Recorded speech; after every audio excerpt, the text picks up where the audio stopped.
E aqui na Câmara Municipal de Jacareí, o senhor foi homenageado em 2011, né, como bombeiro do ano. Eu fui homenageado aqui em Jacareí, como Como é que bombeiro foi do para o ano. senhor isso, receber essa homenagem? Foi uma surpresa, porque eu estava saindo, né, na verdade, para ir para a África, para um projeto lá na África de um ano, e eu acho que você vai falar desse assunto, né? E foi uma surpresa. De fato, nós temos em Jacareí excelentes profissionais de bombeiro, né? Jacareí está bem bem servido, suprida de profissionais de bombeiro.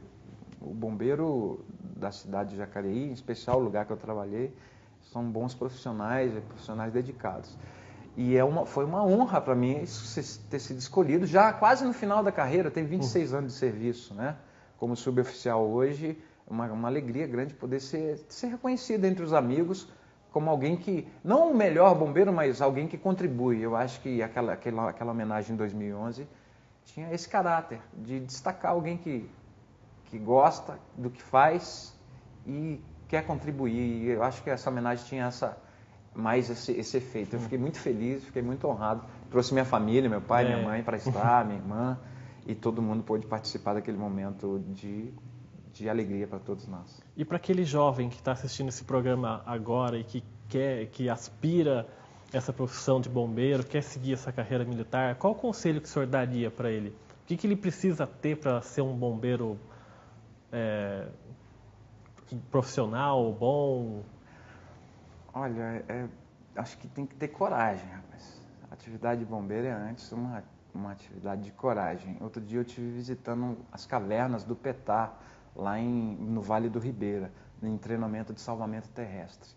Não é fácil você entrar numa caverna, 200 metros de profundidade, lugares estreitos, escuros. Não pode ter claustrofobia. Não pode ter nenhum tipo. Você tem que ter todas essas questões resolvidas. Né? E eu te confesso, não são todos os bombeiros que entram em caverna, ou todos os bombeiros que mergulham, ou todos os bombeiros que sobem um edifício. Nem os profissionais ele tem habilidade conforme a capacidade pessoal dele, né? Então, acho que uma primeira coisa que o indivíduo tem que ter é coragem. E, sobretudo, muita vontade de trabalhar muito e de se sacrificar. Não é fácil ser bombeiro.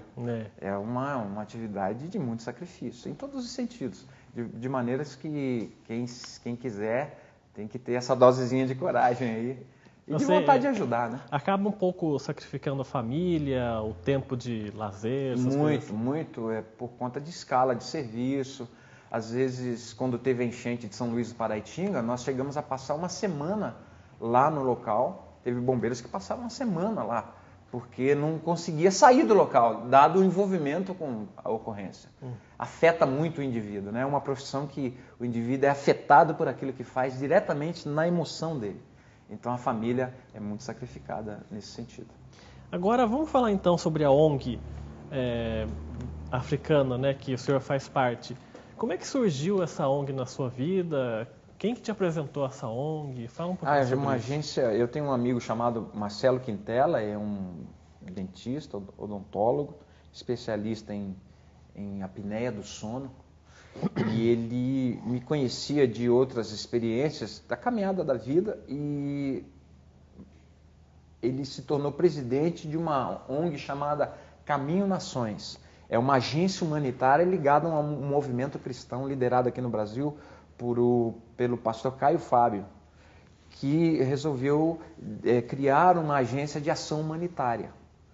Não um fim religioso, evangelístico, mas um fim humanitário, ajuda. E esse Marcelo Quintela, ele resolveu enviar ajuda para a Nigéria e enviar ajuda ao Senegal. Quando foi enviar o indivíduo para fazer a pesquisa do fenômeno que estava acontecendo com crianças no Senegal, ele me convidou para ir junto com esse indivíduo. E eu aceitei a proposta. Chegando lá, resumidamente, a situação do momento de vida do rapaz que foi fazer a pesquisa, o Eduardo Tavares, não propiciava a ele a possibilidade de ficar. Foi quando eu falei assim, deixa que eu vim aqui. Eu não vim com esse propósito, só vim acompanhar você, mas eu vou tentar escrever alguma coisa aqui e a gente volta para o Brasil ver o que dá para acontecer. Voltei ao Brasil, apresentei o projeto para a equipe que dirigia a organização, a ONG, e resolveram me enviar no ano seguinte para ficar lá o ano, que foi o ano de 2012 propriamente, para poder implantar aquilo que a gente tinha escrito como projeto. E o que faz parte desse projeto? Quais são os objetivos? É só o Senegal que é atingido por essa ONG ou não? Não. O Caminho Nações ele atua em alguns países, especialmente hoje na Nigéria e no Senegal, com o fenômeno de crianças em situação de desumanização. Na Nigéria, as chamadas crianças bruxas, a criancinha que é atribuída a ela os problemas da família. Ela é acusada de ser bruxa porque a família tem desemprego, o pai ganha pouco, ou a família tem uma doença, e alguém diz ali que aquela criança é bruxa. Na verdade, grupos chamados neopentecostais lá na Nigéria, que dizem que algumas crianças daquelas famílias, daquela região da Nigéria, são bruxas. A partir desse momento, a família estigmatiza e expulsa a criança de casa. Algumas delas são degoladas, são amarradas em postes, e nós fomos para lá para ajudar a exterminar ou para eliminar esse fenômeno com as crianças da Nigéria. Hoje nós temos lá em torno de 100 crianças abrigadas num orfanato. A equipe foi exatamente há 3 dias atrás, embarcou para a Nigéria para fazer a última reforma do orfanato, que abriga hoje 100 crianças ditas bruxas. Crianças que a família não quer, foram jogadas nas ruas. E é bom se dizer que na Nigéria isso é um fenômeno comum, né? As crianças serem chamadas de bruxas, serem expulsas de casa. É um fenômeno que se implantou, é um fenômeno da modernidade. É um fenômeno por conta de atividades religiosas que produziram essas crianças ditas bruxas. E como o nigeriano tem no histórico dele a influência da tribo e do feiticeiro, e aí quando na modernidade hoje chamou-se a criança de bruxa, eles aceitaram isso como verdade. Então algumas famílias têm várias histórias de crianças abandonadas pelas ruas e crianças degoladas, tendo a perna decepada, facada na cabeça, prego pregado na cabeça da criança. O senhor chegou a ver alguma coisa desse tipo? Não, quem foi? Eu não fui para a Nigéria. Eu ia agora, mas nós decidimos ir direto para o Senegal. Mas a equipe que foi para a Nigéria conta histórias assim inacreditáveis. Que com toda a carência que nós temos aqui no Brasil, é inimaginável que isso aconteça a um ser humano, especialmente a uma criancinha. E como é que vocês pegam essas crianças na rua para levar para os abrigos? Impedem que elas sejam mortas, por exemplo? Vocês vão até a casa que elas moram? A primeira incursão teve essa característica mesmo. Simplesmente ia e pegava a criança na rua ou resgatava a criança quando se sabia que ela estava sendo açoitada pela família e jogada no quintal, sangrando. A equipe, de fato, foi lá e fez um trabalho assim meio que de incursão de socorro de SOS. Na primeira incursão. As outras incursões já foram mais incursões de organização de um lugar e ajuda específica e organização do espaço de acolhimento dessas crianças resgatadas. Vamos falar então um pouquinho do Senegal, que o senhor conhece mais das viagens. Sim. O que o senhor viu lá? Quais são as carências, as necessidades das crianças? O Senegal é um país que tem 12 milhões de habitantes, de 12 para 13 milhões, 12 milhões e alguns mil habitantes, e não chega a 13 milhões. E você tem uma população de criança de rua, no início a informação que nos chegou era que era 1 milhão de crianças na rua.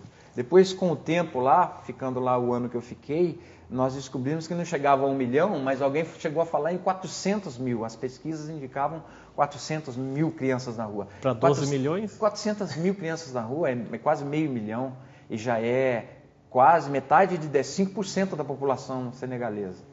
Você imagina 5% da população senegalesa de crianças na rua, no futuro desse país, o que vai ter de bandido e drogado naquele país. Então o fenômeno hoje é o maior fenômeno de criança de rua no mundo, no Senegal. Então nós fomos lá para tentar entender o fenômeno e ver como organização não governamental, uma ONG, a gente poderia ajudar o Senegal nessa questão. Encontramos lá um fenômeno chamado crianças talibês, que são alunos do Alcorão. Os marabus são os líderes muçulmanos que dão aula do Alcorão para essas crianças.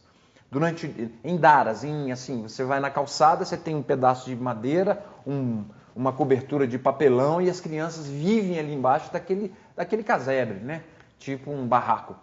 Na rua? Na rua. No meio da rua, nos cantos, nos guetos. E você vai encontrando aquelas daras de 10, de 20, de 30, de 40, de 100 crianças. E esse marabu, essa criança sai de manhã para recolher a esmola, traz a moedinha e entrega para o marabu.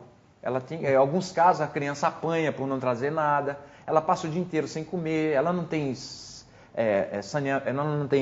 cuidado com a saúde, ela não tem nenhum tipo de higiene. Aquele ambiente é um ambiente que não tem nem banheiro. As daras que eu entrei não tinha banheiro, não tinha nada. Era um lugar, eles sentavam no chão e tinham aula do Alcorão e dormiam ali.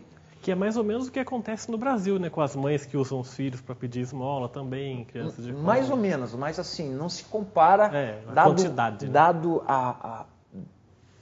em quantidade e também o volume da dureza da vida lá no Senegal. É muito mais densa do que no Brasil, eu diria. É lógico que a gente não conhece todas as realidades brasileiras. No interior do Nordeste, crianças, né? Eu já vi dizer que crianças comem sapo, comem cobra para poder sobreviver e já vi histórias assim no Brasil. Mas com certeza no Senegal a coisa é muito mais cruenta, em um volume muito maior. E o que vocês levaram para lá? Que tipo de experiências? O que vocês fazem com as crianças? 90% do dinheiro arrecadado por essa organização, pela ONG, é de pessoas conhecendo quem são os envolvidos e o objetivo e as causas que abraçamos, acabam doando, contribuindo com o trabalho.